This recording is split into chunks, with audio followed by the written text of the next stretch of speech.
Hello and welcome to The Right Idea, where we discuss the people, policy, and politics that drive Texas. I'm your host, Brian Phillips. I'm the Chief Communications Officer at the Texas Public Policy Foundation. Here, as always, with my host, Derek Cohen. He's our Chief Research Officer. We took a little hiatus, but we're back, and so excited to be back on the pod. How are things looking we've got interim charges are out there. We've got hearings are going on, so they're making more waves. What's going on with the legislature? Anything we need to pay attention to right here at the top? Well, what I found the most interesting, and this definitely happened since the last time we talked, was the speaker identifying and adding to the interim charges the specific issue of child safety online, specifically in the Roblox. You have to forgive me, I don't know much about that. Crazy story, though, if you start looking into it. I'm glad he's focusing on that. But I didn't even realize it was such a viable marketplace where such horrible things are. Probably. We should probably do a whole episode on that, because if people don't know the story, it's horrifying, especially for parents. All right, well, we'll get into that later. We'll start with our hot take. The word of the week, I guess, is fraud. I mean, there's been a bunch of stories over the last few months, and a growing majority of Americans now believe that government fraud is contributing to their financial strain, according to new polling, as federal prosecutors continue to secure convictions in high-profile fraud cases across the country.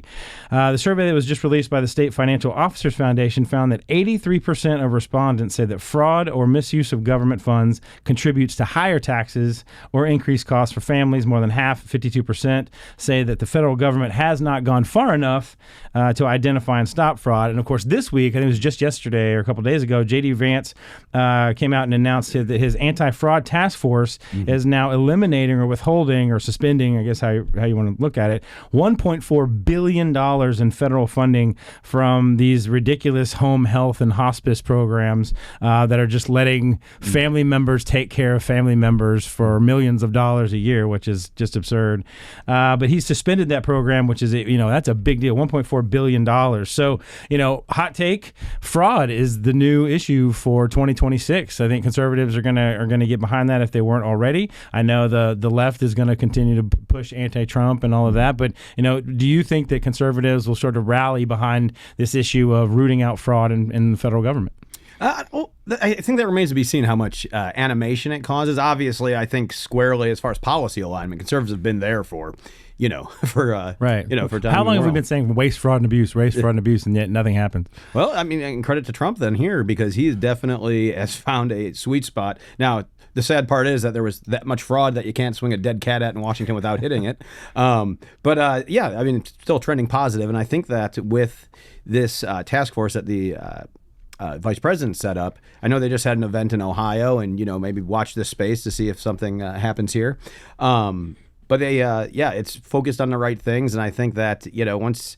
We always have this conservative fantasy that, if we just get rid of the waste, fraud, and abuse, all the budgets will balance and we'll be in sunlit uplands. Right. But when obviously the structures are what enable the waste, fraud, and abuse in the first place. Right. So I think that at least having a recognition of it and actually having a really large quantity to point to, that's a good first step. Yeah, absolutely. And it is connected. I mean, every pollster will sit here and tell you, it's about, the kitchen table issues. It's about the pocketbooks. It's about affordability was the big buzzword for the last three or 4 months. But I think, looking at this polling, that's why I bring it up, is that people are actually connecting all of this fraud and all of this waste with their actual personal finances, that if this, if hundreds of billions of dollars weren't being wasted on these programs or essentially being stolen from taxpayers, that their taxes would go down, that things would in fact be more affordable. So maybe there's an opportunity there to kind of make that connection for people. But just think of how much stimulants we're doing in the actual home health and hospice sector. Oh my goodness. Yeah, that's what the left is going to say. All right. Well, with all of those things, and of course Texas had a Doge. There was Doge in D.C. that lasted for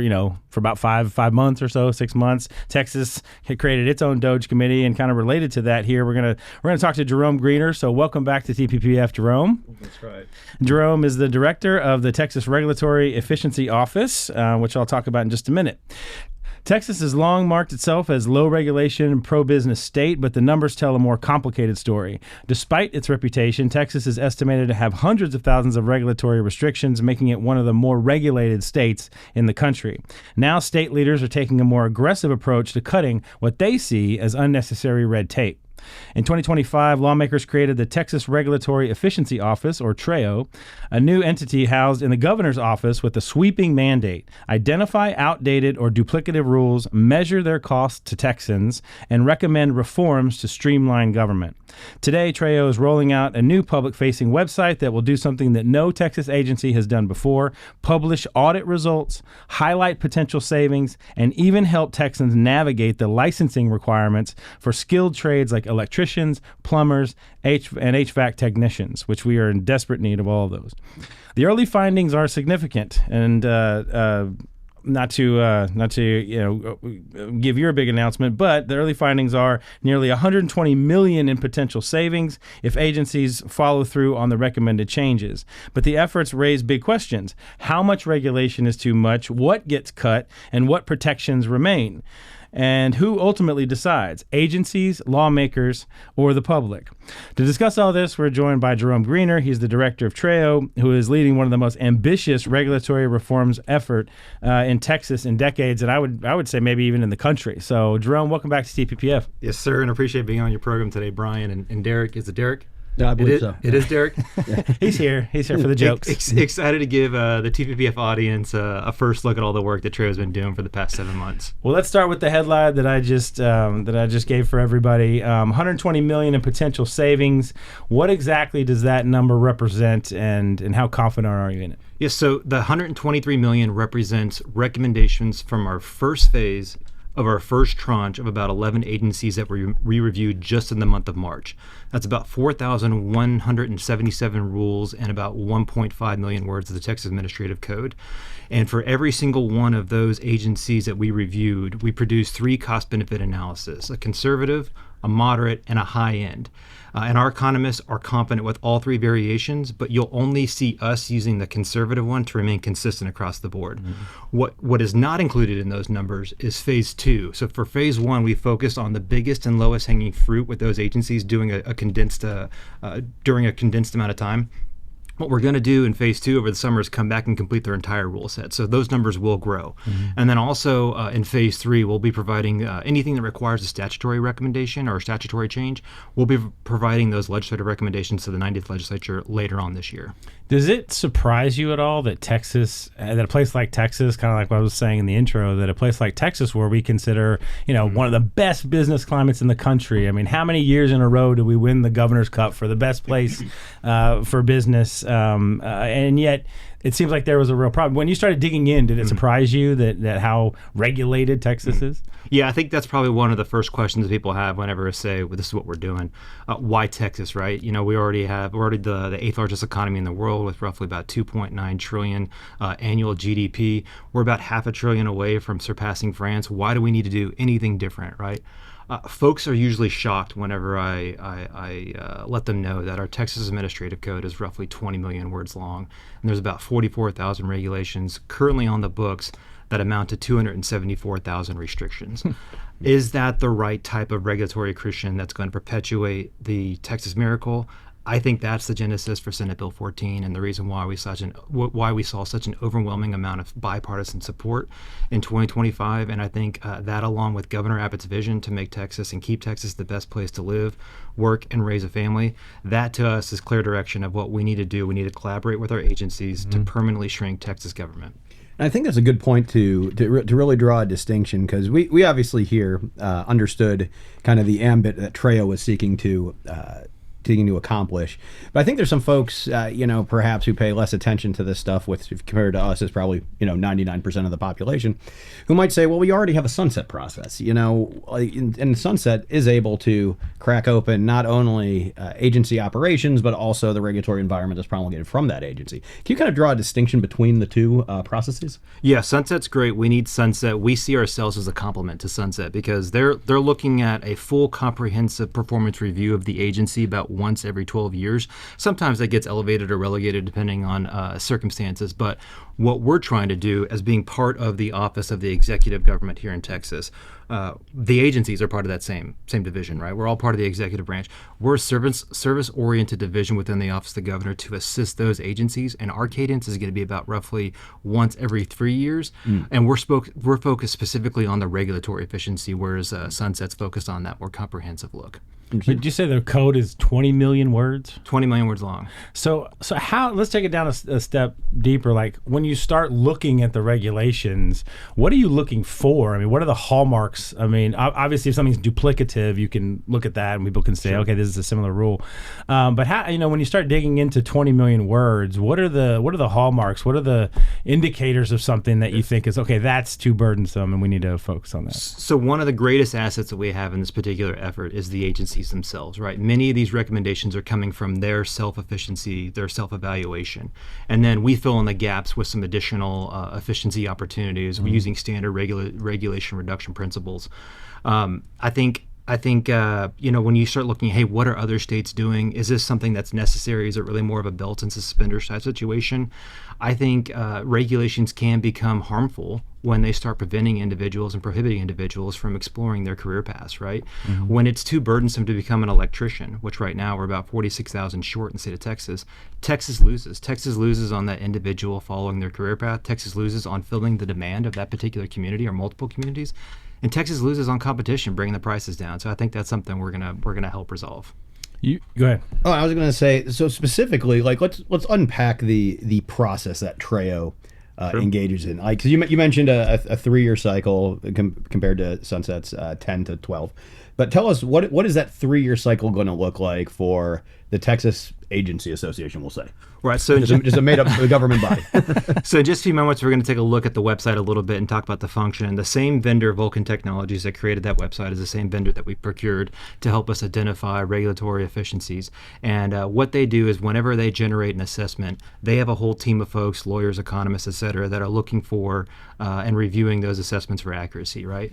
We then at the Texas Regulatory Efficiency Office, we also look at those and review for accuracy. We then share with the Budget and Policy team in the Office of the Governor to review for accuracy. We then share with the Office of the Governor General Counsel team to review for accuracy. We then share with our All-Star Advisory Panel to ensure for accuracy. And then, one of the last steps, close to the last steps, is going to be sharing with the agency to review for accuracy. But even after all of those eyeballs are on it to ensure that we have the best accuracy possible, the agencies still take those ideas, these proposed recommendation changes, to their external stakeholders and they say, hey, what do y'all think about these changes? And they review for accuracy there as well. So the point being, we're trying to get as many eyeballs as possible in this process, but hopefully that gives you a 30,000-foot view of how we're operating. What about the public's eyeballs? I mean, nobody's closer to how these regulations affect them than the people who have to deal with them on a daily basis. And so despite how thorough your process is, maybe you missed one or two, is there a process by which the public can say, hey, this one regulation on my business is totally crushing me and it's meaningless and ineffective anyway? Can the public suggest rules to be, recommendations and rules to be, dealt with or eliminated? Absolutely. So I'm making sure I don't miss anything here. So when I say external stakeholders, many times that is the public, right? So they'll get some fresh eyeballs on this before they actually start the Administrative Procedure Act standard rulemaking process. But that's very important to notate that everything that TREO is doing with these agencies is in addition to everything that they would need to do to start the standard rulemaking process. So we're talking about ideas. Current rule is doing X. Should we have X do Y, or do we even need X at all? These are just ideas, right? And once we come to a recommendation of either changing X or removing X, and we come to that cooperative agreement with the agency, then the agency will then start working with its external stakeholder communities, and the entire public will have a chance to participate in the comment period, just like they've always done. And then I think the third point would be that we have an evaluation portal on our website, right? So if there's something that we need to put some hyper focus on, send it our way. We want to make sure we get eyeballs and everything. You mentioned that you looked at what other states are doing. How does this effort, which seems like, again, it's the biggest effort to combat regulatory excess in the state's history, how does this compare to what other states are doing? Is this, we like to be number one in Texas, so are we number one? I think we are. I think the process that we've designed is something that other states are adopting already, and something that other states are going to be wanting to adopt once they start to see the fruits of our labor. I think the closest state to what we're trying to do would be Virginia. They started this effort back in 2022, I believe, and they were able to walk away with a massive reduction in their administrative code. And I think that's things are a little bit different these days in Virginia. They might not be as might not be the priority it once was under Youngkin. I think that's correct, right? I think a lot of that stuff is getting reversed, sadly to see. But what we're trying to do is set permanent standards in place so that all of this stuff is going to be permanent as much as possible. And then I think to juxtapose us to Florida, who's not really doing the effort this specific way, they're really doing their Doge effort in going after local government and trying to find inefficiencies there to resolve. So you find there's no more competitive group of people, Derek, than governors. And so, especially conservative governors, it's always, Ron DeSantis versus Abbott or whoever's doing what. Or actually, Sarah Huckabee Sanders now is probably in the top 5, and she's comparing her efforts there. So maybe we'll get some stuff going across the country. Well, I don't know. I think if you look at the rafters in the in the field house, the Governor's Cup trophies don't lie. Yeah. So 22 years in a row is a tough streak to beat. Yeah. So Governor Abbott's obviously got this a top of his priority. He likes to say that Texas operates at the speed of business, and we like to think we're playing a role in contributing to that. So you mentioned earlier some of the different ways that TREO is leveraging AI, and I know that part of the website actually has a chatbot that's pretty functional in that regard. Can you kind of tell us in what different ways those are? Yes, so the AI, artificial intelligence chatbot, is one of the greatest features I think we're going to be rolling out here when this podcast goes live. State Administration Manager, what we've done is in procuring Vulcan Technologies, they have used agentic AI to produce the State Administration Manager, or SAM for short.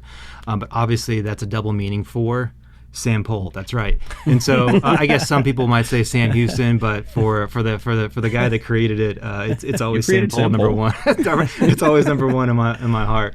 And the idea here is how do we make sure we get Texans the best response, and how do we ease their navigation of that 20 million word administration code? And so what Vulcan has done, what Sam has done, is ingested all the state case law, all of the state regulations, all the state statute. That's its primary database. It's pulling from fact, right?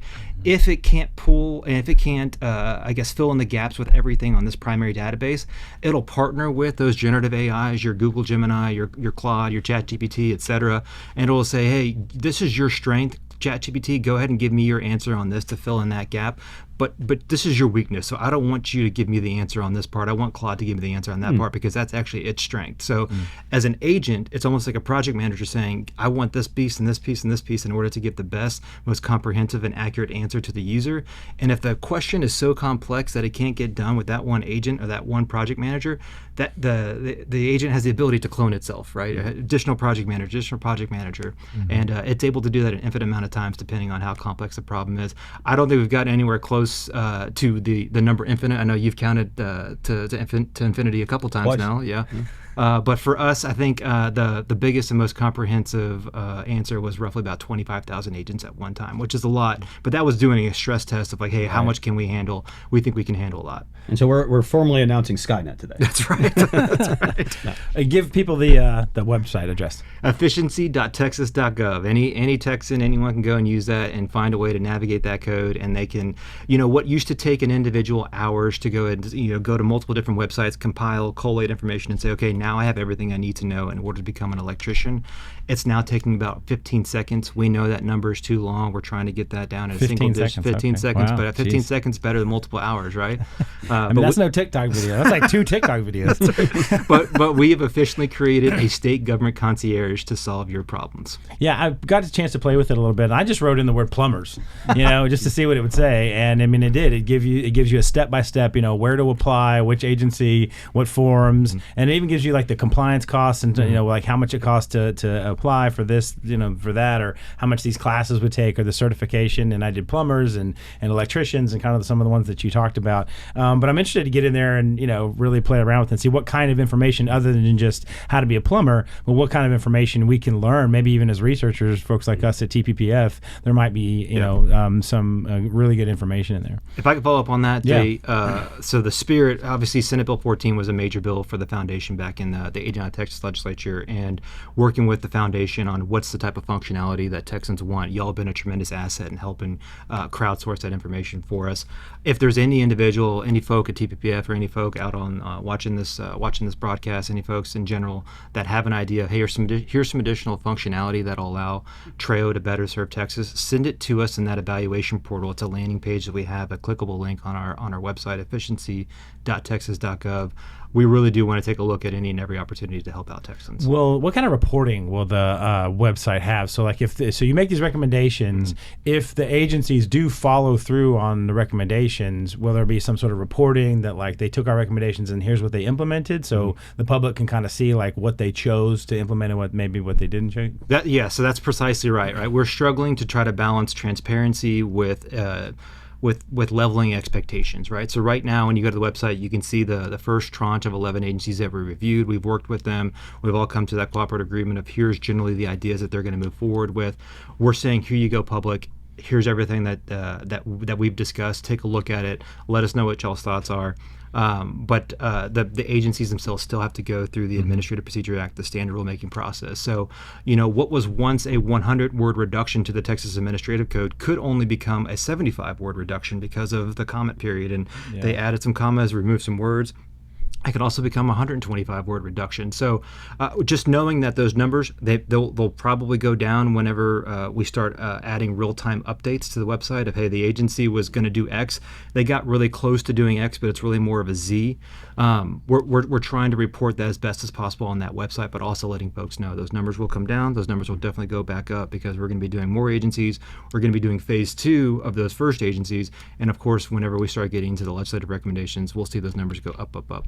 So I assume phase 2 would be the near term, kind of the near term orientation for TREO. What do you think would be the long term orientation? Because it seems, and I don't want to put words in anyone's mouth, but this seems like a fantastic thing, and I think you're right that it's going to be emulated across the country, as people often do try to emulate Texas, at least the good states do. But what do you think will be that next, not phase 2 in your agency audit, but what would be the next phase for TREO? So I think what good looks like in the next phase for TREO is we complete every agency review, which is about 115. What we've done is we've removed any agency that's going up for sunset, and some of these smaller agencies that are just getting started. We've kind of boxed them out, and we're focused on about 115. It's our goal to complete those 115 agencies in the next several years, and then also I think when we do so, we'll be looking at billions of dollars of savings, and I think about millions of words reduced from the Texas Administrative Code. And then ultimately on this website, I would love to work on adding for phase 2 and phase 3 of the website. You say how to become a plumber, and it gave you the instructions step by step and a cost and time summary. I would love for it to say, okay, you're ready to go. Brian, you want to become a plumber? Click on this button, fill out this information right here. And this one website talks to all the other agency websites that you would normally have to talk to, and you're done. And what would take even more hours is taking you a couple of minutes to complete.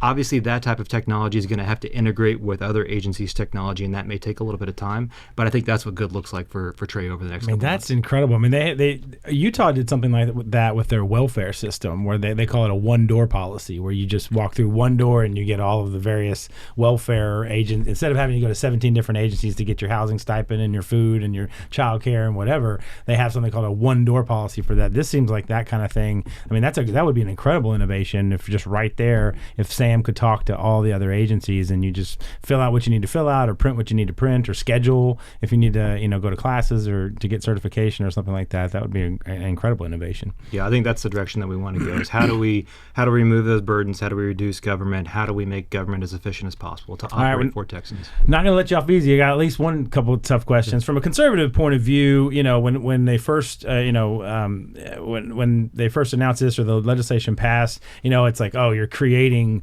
another agency. How is that conservative? And specifically in this case, it seems ironic that you're, creating more government to cut government. How do you respond to, now that you've been through the process, how would you respond to legitimate criticisms like that from the right? Yeah, I think anytime you're permanently shrinking government, it's good practice. I think it's also good politics. I think there's virtue whenever you rightly order government to better serve its polity. Look, the legislature took a look at this. They had a great look at this, and they appropriated 18 full-time employees. Everything that we just had talked about that TREO has done in the past 7 months, we've done with about 7 employees. We haven't even gotten to the double digits in regard to the full-time employees that we could have at our disposal. Very efficient. We're trying to be, right. And, I think they appropriated roughly about $5 million for us to operate in that first year. And, the cost savings speak for themselves, right? $120 million savings for Texans. We're very proud of the fact that we are generating efficiencies. We are generating cost savings for Texans. What about are you? I mean, I know you already asked a little bit, but I want to go deeper into like working with legislators on that, because there's like the administrative stuff that you can do, and maybe the governor or can single-handedly get rid of some regulations or recommendations. But some stuff that you did mention is in statute, and so is there? I mean, will you be sitting down with lawmakers on particular committees, or have you already started to reach out to them, and what's been their reaction to this? I'm sure you've given them a little bit of a preview. What's been the reaction from lawmakers just generally on what you guys are announcing? Yeah, so we've certainly met with House and Senate leadership, Madam Chair Paxton and Chair King, who is the author of Senate Bill 14. We certainly met with them to give them updates on TREO and make sure that they're fully aware. Here's what we've done. Here's the direction we're going. What's the type of feedback that y'all need to give us in order to make sure that we're staying true to the spirit of the legislation. I think when we're talking about what we're going to be doing in the 90th Texas Legislature, it's already difficult to try to change a rule by rule, right? All of the permissive authority that these agencies have to change these rules. It's been a lot of work. We've skipped holidays. We've worked weekends. We've come in early. We've stayed late. We are the busiest bunch of bureaucrats in the history of bureaucracy. That's our going expression in our office, right? I think that's going to double whenever it comes time for the 90th Legislature, because we're going to be working with lawmakers, and you have the added element of trying to get 76 folks in the State House to agree and 22 folks in the State Senate to agree, and then, of course, both chambers to agree. It's going to require a lot of work on our end to help explain, here's what we think the benefits are, here's the reasons why we need to change X to Y, or maybe even get rid of X. And so that's just something that we're committing ourselves to, and we're blocking off time mentally and also preparing towards the end of the year. How do we make sure that we have every resource possible to serve the legislature and make sure that they've got the reporting that they need from us, and to thank them, obviously, for equipping us to do all the work that we did in 2026. So I think that, and I put it on the website too, and I definitely like some of those recommendation reports that are up there. But if you could give the listeners or viewers an example of a particular efficiency that y'all have identified that you're going to be putting up in the package in this coming year, what would that be? Yeah, I think a lot of the spirit of what we're working on is modernization, right? We'll use general examples that could be kind of applied across several states, not to put any particular agency on blast here, because again, all of this stuff is still up for consideration. But there's ancient technology like fax machines and how you can communicate with the state legislature and an agency, and how you. And what is a fax machine? Explain to the kids. That's the frequently asked questions machine. I'm spelling it wrong. Look, I can read and write. I just don't like to read and write. Okay. You do other stuff good too. So I think, how do we modernize our technology? That's obviously going to be something that's going to require a lot of attention with TREO, with our agencies. I think right now, trying to keep this, again, as general as possible, there's an agency that we're working with where there's regulations that are currently on the books for something that doesn't exist. Like Texas has banned this activity. And so we're like, oh, this is a layup, right? We can go ahead and get rid of all these regulations. But in talking with those agencies, they're like, yes, but there's illicit activity of this that's happening underground, right? And so when we have these regulations on the books, the law enforcement has different additional teeth to go after and stop those folks from doing that illicit activity. And we're like, oh, well, that makes sense. So that's illegal, but if you're going to do it, here's the right way to do it. But so what we did is, instead of getting rid of all 20 regulations, right? Like, can we get rid of 19 and make one really good one that allows for the prohibition of that illicit activity? And so legal fax machine. Legal fax machine. That's what we'll go with, right? And I think there'll be some other examples that are very similar in that vein, which is, how do we make Texas more efficient? I can already hear James Quintero asking, okay, that's great. You've fixed the state agencies. When do we get to the locals? Because there's plenty of local regulations. Has that been part of your discussion? I mean, we have the Death Star bill, which is, trying to give, state supremacy to certain the ability to even regulate and completely, entire categories of things at the local level, which I think, is going to be helpful, presuming we can implement some of those things. But this kind of information, I mean, even if it's just recommendations, would move the ball forward, and specifically targeting the city of Austin or city of San Antonio or Houston or Harris County or whatever. Has there been any talk about once you guys prove this and successful, not to give you another maybe this is job security, I don't know, because it sounds like this kind of thing, if you do well, you're kind of working yourself out of a job, but waiting for you on the other side of fixing state regulations would be just the hundreds of thousands of local ordinances and things, and this might be a way to get at that. Has there been any discussion about moving to the local level? Yeah, so we used to say that expression when I was here. I don't know if y'all still say it or not, but what does the winner of the pie eating contest get? More pie. I'm hoping that's the case for us, right? We want to go to the 90th legislature and say, hey, in our reporting, this is what we did in 2026. Obviously, we want to work with them in 2027 on some of those legislative recommendations that we want to bring over the goal line, but we would love for them to say, y'all have done an A+ on what we've assigned y'all. Here's some additional scope. Here's some additional authority to go after some state operational efficiency as well as local government operational efficiency. I think that would be we'd be honored to be considered to take on that effort. And I think we've got the right team and the right type of tools in place to go ahead and do that effectively.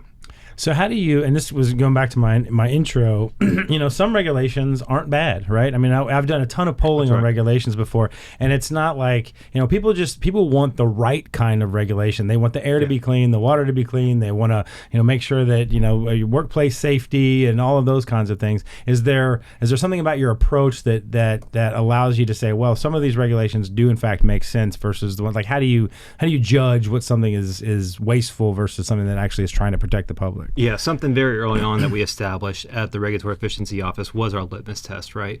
We want to maximize Texans' freedom, safety, and prosperity, right? We don't want to compromise any of those things. We want to find the perfect balance.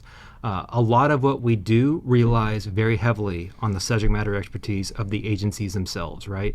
They have the best institutional knowledge that we trust. When they say, hey, yeah, this may be a good idea, but we need to keep it this specific way because of X, Y, and Z, we rely on that expertise and we say, okay, well, let's keep it that way. Or if there's no fine tuning that we can do to clean it up, that's the mental model that we've taken on, is we're using those standard regulation reduction principles, but we rely heavily on them to help us make sure we get it done right. Great. Well, I know you're a busy dude. You've definitely, it sounds like, especially because you're half power. You don't even have all of your employees that you possibly could have. So it sounds like you're pretty busy. But I do want to end on one question, unless Derek's got another one. Just for everybody kind of listening now, how can they engage with TREO and influence, which regulations get reviewed next, or how would you enlist the public to help you in this endeavor? Because I'm sure Texans, being freedom-loving people, would love to try and engage with this office, particularly if it's been successful and shown proof of concept. Sure. I think the best and easiest way is that evaluation portal that's on our website. If you've got a question for us, if you've got a comment for us, something that we need to investigate, please send it our way. We want to make sure we're serving the people, and keeping our door open in that regard of we're looking for any and all feedback that allow us to do so as efficiently as possible. Excellent. All right. Well, Jerome, thanks so much again, Director of the Texas Regulatory Efficiency Office. Thanks for coming in. Thanks for coming back to TPPF. And hopefully you are successful and you do work yourself out of a job. So I appreciate the kind words, Dylan. We'll get you an internship application when you're ready. If I could, just closing out, sure, that everything that we've done thus far would not have been possible without God. We want to thank God for the strength, courage, and humility that He's afforded us. We want to thank Governor Abbott for casting a vision to make Texas and to keep Texas the best place to live, work, and raise a family.